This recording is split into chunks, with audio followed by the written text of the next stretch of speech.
حضور علیہ الصلوۃ والسلام جب 60 سے لے کے 300-350 تک نجران کے عیسائی اور پادری مناظرہ کرنے کے لیے آئے، اور طویل گفت و شنید اور تبادلہ خیالات اور مناظرہ کے بعد کسی نتیجے تک بات نہ پہنچ سکی دلائل کے ساتھ، تو پھر اللہ کی طرف سے حکم آیا ہے محبوب انہیں کہو اب مناظرہ نہیں، اب مباہلہ ہوگا۔ مباہلہ یہ ہے کہ تم بھی آ جاؤ، ہم بھی آ جاتے ہیں۔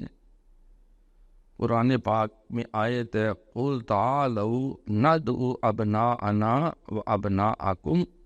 وَنِسَاءَنَا وَنِسَاءَكُمْ وَأَنفُسَنَا وَأَنفُسَكُمْ ثُمَّ نَبْتَهِلْ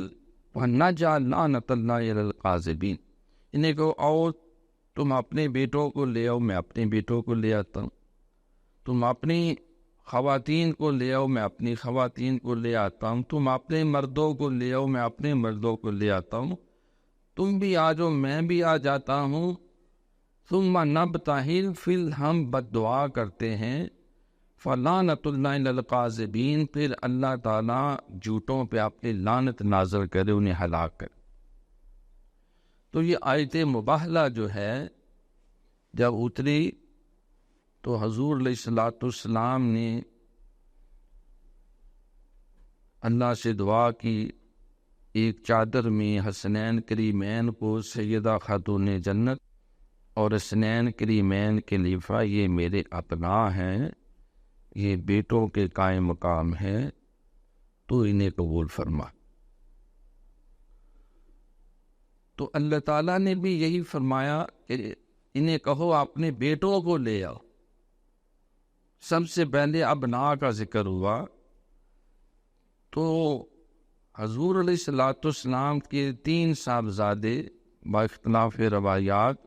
بڑے سیدنا حضرت قاسم رضی اللہ تعالیٰ عنہ، پھر سیدنا عبداللہ، سیدنا ابراہیم علیہ السلام، تو وہ تو بچپن میں اللہ کو پیارے ہو چکے، تو آپ نے اپنے 2 نواسوں کو لیا، جس کے لیے قرآن نے ابناء کا لفظ بولا۔